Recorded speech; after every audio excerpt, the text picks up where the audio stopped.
I'm sitting in his office and he says, well, we got back your results and you have a very aggressive form of cancer. That's all I heard. Time stopped. It was scary. I felt like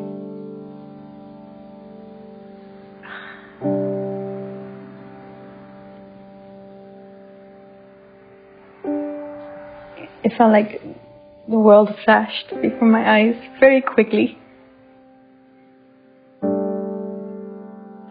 And I wasn't prepared mentally for that.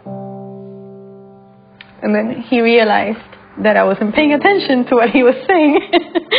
And so he calmed me down, gave me a hug. He says, listen, don't worry. I'm going to walk you through this. This is what we're planning on doing.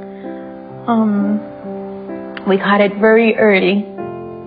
And yes, you have it. But we're going to take it out. And we're going to make sure we're going to clean you very well. And you won't have any worries. You'll see. Dr. Estape was very thorough in explaining to me the benefits of robotics. 3 small incisions, pretty much on upper by the hip bones, a little higher, and then the one inside my navel. Preparation for the surgery, I can't eat or anything throughout the day today. Only drink certain fluids, certain colors, which is challenging for me. Take laxatives throughout the day. Not pleasant.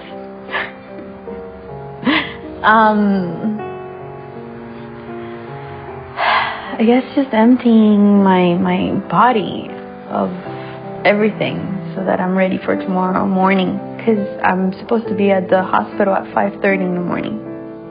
These past 3 weeks I've learned that I am stronger than what I thought I was, and my family is so important to me, and that it's okay to reinvent yourself, because nothing is written in stone.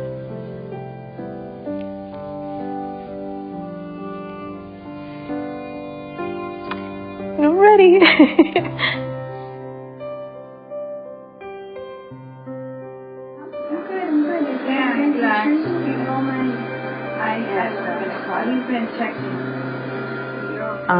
I'm not worried or scared. I think that has a lot to do with how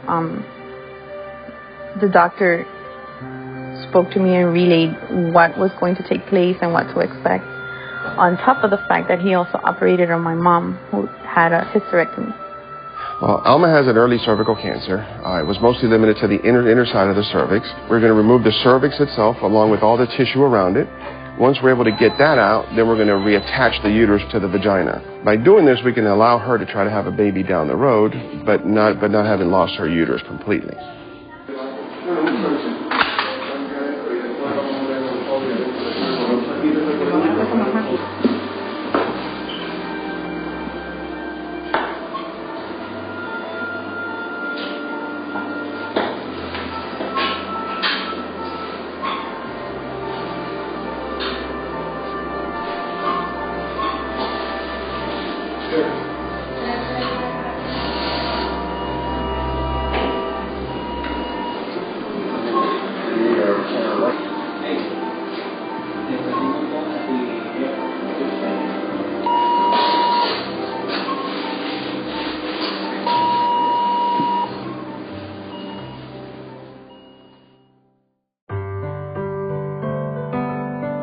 Night was horrible.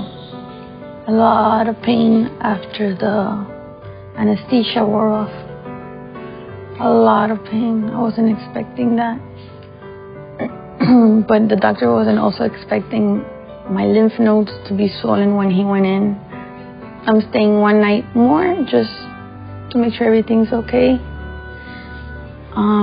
They're changing my pain medication because it would give me nausea. That and the gas from the It was just a horrible night. Well, Alma's prognosis is actually very good. Her cancer seemed to be completely limited to the inside part of the cervix. The cancer seemed to have gone, I thought they had gone possibly to one of the lymph nodes because it was enlarged. But we had the pathologist look at it during the surgery, and it was negative. The biggest problem she's having right now is a little nausea from the pain medication. And maybe from the pain medication, maybe from the anesthesia. But from a surgical standpoint, she's actually doing pretty good. She's starting to move around. So it's just a matter of getting out of bed and walking today. I guess I expected it to be quick, for the pain to not last as long as it did. But then again, my situation was a little different because of the swelling. And so we had a couple more incisions and a little bit more was done than expected. So I guess it goes hand in hand. But I'm here. I'm recuperating. I'm walking a lot better. The swelling has gone down. Every day I feel like the swelling goes down a little bit more, a little bit more, a little bit more. So it's been progressively positive. So even at the time of surgery, she had a lot of swelling. Before she had her radical trachelectomy, she actually had a cone biopsy to find the cancer, which is just cutting out a piece of the cervix where the abnormality is at. And that's the way we find out whether it's truly an invasive cancer or not. And at that time, she had a lot of swelling, even 6 weeks out from the original cone biopsy. So she's just maybe what we call a slow healer, or just somebody who has a lot more inflammation than usual.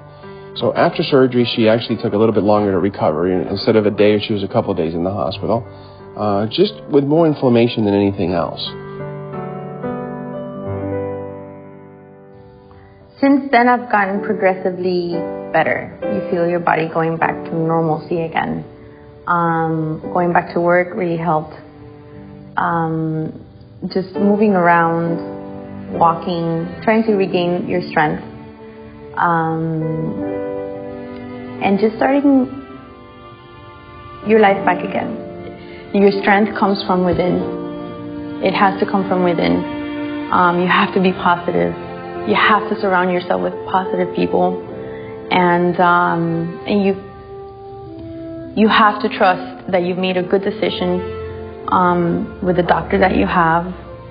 I searched and researched, and I felt comfortable with the doctor that I have, with the way he planned on tackling